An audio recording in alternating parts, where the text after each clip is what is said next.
we had a chance to catch up with our very dear friends with the Surfrider Foundation, Dr. Carl Berg and Barbara Wiedner. And we asked, first of all, they both have different roles within the Surfrider. And we asked Barbara, what is specifically your role with the Surfrider Foundation? I'm currently the vice chair, and I'm also the co-coordinator of beach cleanups and net patrols with our wonderful Scott McCubbins. Well, I realized that maybe approximately 10 years ago or so, you were kind of like one of the pioneers as far as the cleanups were concerned. Why does the beaches and the island mean so much to you? I love the water, I love surfing, swimming, and I love the beautiful island of Kauai. Now, you have the role, of course, as the coordinator. We'll talk a little bit about the beaches, but we are here with a very familiar face, also Dr. Carl Berg. And your job, and recently in the news, you test water qualities and you actually lecture the communities in various spots throughout the community. What is primarily your message or what you want to convey to the Kauai people and your audience? Surfrider is out there, along with the Department of Health, measuring the quality of the water. And our beaches and our ocean, the surf breaks, are nice and clean. But we have a lot of problem of sewage coming down through the rivers and streams. And so the river mouths and streams are not clean. And we need to put up warning signs on some of them. And we need to start looking at how we can clean up those known sources of pollution. Now, Doctor, having said that Kauai is the smallest of the four major islands, would you consider, even though we're smaller, that perhaps because of our rainfall or our rivers and streams, that we have some of the most water runoff statewide? Well, we have the most runoff because of the Alakai Swamp and the rainfall up on top there. So we have a lot of runoff, and that stuff, one, washes the stuff off the land, but also the groundwater moves through and it picks up all the cesspools. So we have such a high number of cesspools here in Niamalu and Hanamaulu, all over the island, Hanalei. And because of that, and because the cesspools are known to pollute the water, the governor finally put out a ban on cesspools. There are no new ones going to be enacted, and we're looking at ways to remove them and get septic systems or sewage treatment facilities. So from this point on, there can be no cesspools, but maybe a better question is, how does one replace a cesspool? I mean, can you? I mean, what would be the ideal situation as far as what would that be, like a septic tank? The ideal situation would be to have the water collected and taken to a sewage treatment plant where it's processed and then and disinfected, so it's no longer a problem. And that is not wastewater. We're in a drought. We have serious concerns about our water usage, so that water needs to be recycled for landscaping or maybe for agriculture. So if we just continue to dump it into a ground, we're really losing a valuable resource and not cleaning it up as much as we want. You know, for most people, and for myself personally, being born and raised in Hawaii, you know, the salt water was always like the ultimate cleanser, if you will. You know, you had a common cold or you wanted to jump into the beautiful, you know, blue Pacific Ocean or the surf break.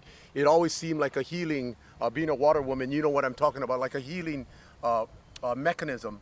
But I guess for a lot of the parents or the kids, we always utilize sandbars, we always utilize streams, and there's something about it that you want, you know, maybe there might be a small sandbar, hence a small surf break, and everybody wants to jump on that small surf break with tankers or little boogie boards and stuff. So that water technically is not obviously good for any human beings.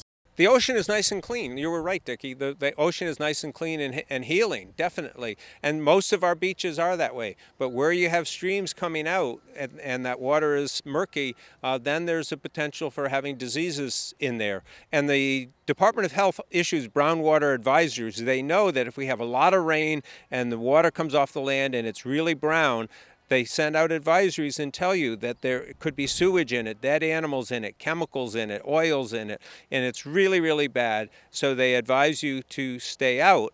Unfortunately, they put that announcement on the radio or something, and nobody knows about it. So Surfrider is really trying to get them to put up warning signs on the beach when there's brown water advisories. And also, if we know a certain stream mouth, say Niamalu or here or Nweli Willi Stream at Kalapaki Bay, those things are chronically all the time high bacteria counts. So there should be a warning sign up there so people know you shouldn't spend a lot of time in there, wash out when you get out and stuff like that. Beautiful, and then we're going to stick to that point, but I'm going to just jump on over to Barbara real fast. I mean, I don't think a lot of the viewing audience know how valuable and how deep you folks get in for the health and wellness of the people, and that is including of course, our Kama'aina and the visitor as far as what you folks do.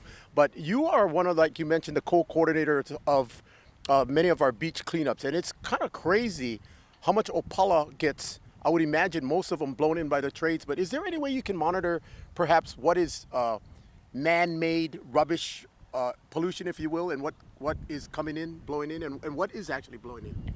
A lot of derelict fishing nets, a lot of plastic coming in from the gyres, the garbage patches, and I believe what we pick up is about 90% marine debris, meaning it wasn't thrown out of a car or deposited on the land from people of Kauai, but came in from the ocean. Last year, in 2015, we collected 38,000 pounds of marine debris and trash off Kauai's coastline. So it's a lot of debris is coming in. Okay, and then obviously we know the majority of the 70, 75, 80% or so of the trade winds will come from the northeast, the eastern corridor. Can you tell us where you can, actually say which are some of the most radical beaches as far as these gigantic fish nets and plastics and everything concerned? It's the Kauai side. So it's usually from like Larson's area up in Kilauea area down to Mahalapu is where most of it we find. With all the east side, near Donkey Beach, Anahola, Kealia, up to up to Lahui, a lot of debris. And Barbara, when you talk about the debris, you got a lot of different colors, or may I say, rope thickness or patterns. I mean, you got big rope, you got small rope, you got nylon, they kind of all entangled. I guess that's what's floating around. And by the way, I just want to let you say that this net is not light. The net is extremely heavy, and once it's buried, I mean, I've seen four-wheel drives big four-wheel drives, Dodge Rams trying to pull debris out. And once this thing gets buried, you need a couple of bradas to be pulling this out. We need the bradas, and we just cut away at them with these little knives, serrated knives.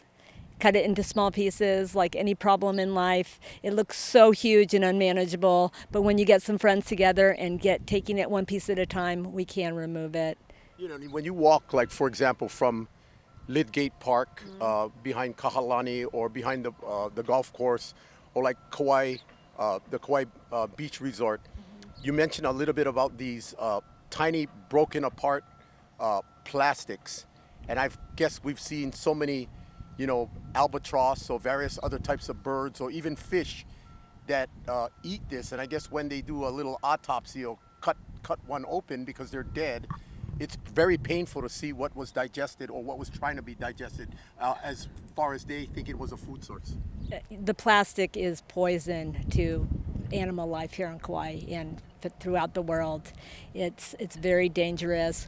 When we go out, I really look for the biggest piece, because the biggest piece in the ocean eventually is going to turn into the tiny piece. And we just really want the word to get out for people to stop using plastic. Single-use plastics, dangerous, and it takes a very long time to get rid of in the ocean. It's been about maybe, a couple of 2-3 years at least that the county of Kauai banned the plastic bag. There was a little bit of a lot of controversy there. People, local style, were so used to using plastic bags, but I think most people will agree it's great, kind of not like seeing them blowing around the land, needless to say, the ocean and the water above and beyond. Yes, when I'm at the store and the tourists say, "But what do you mean you don't have bags?" And I just say, well, the plastic bags, the turtles eat them and they die, and they shut up really quick and they get it. Yeah, needless to say, the turtles, the manta rays, the seals, the whales, my goodness, that gets covered with the nets. If you just joined us, I am here with Dr. Carl Berg, and we are here with Barbara Wiedner itself. We were mentioning, I'm sorry. Let me just add in here, one of the things Barbara was talking about, and you mentioned about the animals eating it. And one of the things Surfrider does is we support education programs. We support high school projects. We support Kauai community projects. And one of our students Liz Kane, was just looking at the Newell shearwater, our favorite bird that's attracted by the lights. And she just discovered how many of these birds have plastics in it. So people are well versed about the albatross. But all of our birds, our shearwaters, both the Newells and the wedgetail, they also have plastic in their guts. They're just packed in. So she did a very nice project that we're going to publish in a scientific journal, supported by Surfrider, to look at the birds here on Kauai. How are they faring and how much plastic is in their guts? Mom and dad go out there and think they're getting good food. They bring back plastic and they feed it to the baby, and that baby is sitting there and filled up with plastic in its gut, and then it dies. So we don't go kill birds. We look at dead birds, and the dead birds, the fledglings in the nest, they have this plastic in it. You know, unfortunately, it sounds as the both of you somehow has to be the bearer of bad news. But the reason we talk about what we want to talk about is the bottom line: to create awareness what a special place Kauai is and what special people can make it a better place. What I think, though, with Surfrider, it's a fantastic organization, and what we're doing something to keep it clean, to make less plastic for the birds, to make the beaches better and safer, the ocean safer for the whales and the turtles. And so we're not all doom and gloom. What we're out there saying, I can make a difference. Barbara can, Surfrider, we can make a difference by the whole community, by taking stuff off the beach so it doesn't go back in again, by trying to clean up the sewage that's going into the oceans. And it's for us, and it's for our children, and it's for our grandchildren. It's something we've made real progress, and one thing that Surfrider is very proud of is the bag on plastic bags that happened here on Kauai. And we see the difference. I mean, this is a good place right here. And so we've done something very positive, and our waters here are way cleaner than they used to be. Beautiful and very well said. And, you know, obviously the point and the reason that we're here is to create awareness. Barbara, is there a way that, or how would you encourage people getting involved? Or is there a number or a website or something that we could participate? There is a number. The number is 808-635-2593. That is the hotline to call if you see a net or a large marine debris object that you obviously can't get alone. You can call us and we'll get a team out there, and we encourage the public to join us. Okay, that's beautiful. And I can tell you, I can think about exactly what you're saying. With the unexpected surf for the rove waves we had, you get a big couple of swells, that net goes right back out into the ocean. Yes, it's very dangerous. And, you know, I just want to share with your audience that Surfrider Foundation is an environmental group that protects the ocean waves and beaches. And it started in 1984 in Southern California with some surfers who wanted to protect their local surf break that was endangered by both pollution and development. They organized and they made a difference. And that pattern has been spread throughout the world. I believe we have 64 chapters around the United States and internationally who are doing similar things, and we focus on community-based needs. So other areas might have some different ocean needs than we have here on Kauai. Yeah, and speaking with you a little bit earlier, I'm glad that you mentioned like the Kapa'a Middle School, the various organizations, the Rotary clubs, the Norwegian Cruise Line, the staff. I mean, so many people step forward. And you and I also were chatting that there are really and truly so many tourists that they love the island. It's their second or third home, and they want to kokua, and they come one day, they come back the next day, and they stay all day. We have families who, the first thing they do, their first day here on Kauai, they come out and volunteer. They will contact me months in advance, when is the cleanup? And because our chapter is so active, where we have on the fourth Saturday of each month we have a cleanup, and every Wednesday afternoon, led by Scott McCubbins, we have a net patrol where we go out to the coastlines that are in most need, and we go out and work for a couple hours. And actually, just a couple people can get a lot done, yes. Well, I'd like to tag along. And Dr. Berg, can you say your aloha, and if you had one or two words of wisdom or advice or how people can get involved? I know we can go obviously Yeah. on and on, but right now is creating awareness and really for the safety and welfare of our people of the Garden Island of Kauai and their keiki. This is a community effort. Surfrider is a community-based group. We have lots of volunteers. We really ask the community to come out and help with our beach cleanups, our water testing, and just to be aware, they can go to our website, kauai.surfrider.org, contact us on Facebook, Twitter, and let us know if there's a problem, a net, or if they have any concerns, and then we can address our efforts to those things. But we're just so pleased. It's been 10 years doing this, and the community is so supportive of what we do, and the tourists are so supportive of what we do, and we really feel that we're making a difference. So if somebody wants to come out and do something where they can make a difference, this is a great organization. Okay, now I know you folks are the hands-on people that are out in the field, but right around the corner, next Saturday, May 7th, we have a fundraiser right here at the Nawili Wili Yacht Club. Do you know any information about that? I sure do. This is our 10-year anniversary party. We're going to be at beautiful Nawili Wili Yacht Club from 6 till 10. We have all different activities. We want to invite everyone to come out. We're encouraging everyone on that day to become a member of Surfrider Foundation. We'll have membership forms and just really want to come out and celebrate 10 years of protecting what we love here on Kauai. And for the members of the Surfrider Foundation, they can get in for free, but for the general public, it's only a $10 donation. What a deal. It's a donation. We're working on a donation basis. We want everyone to come out. We want everybody to come out, but we'd really like people to support us by joining us. So for a $25 membership fee, go online or come to our party at that time, or come to a beach cleanup. You can sign up at that time. But the whole idea is that we want to be more inclusive, have more people out there supporting what we do for the island. Beautiful. Dr. Berg, Barbara, thank you both for what you're doing, and do us a favor to your organization and to your memberships.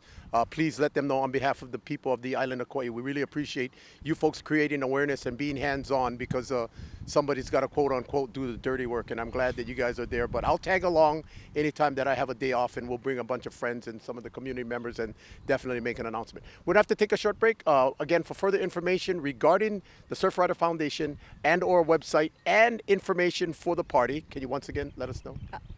808-635-2593.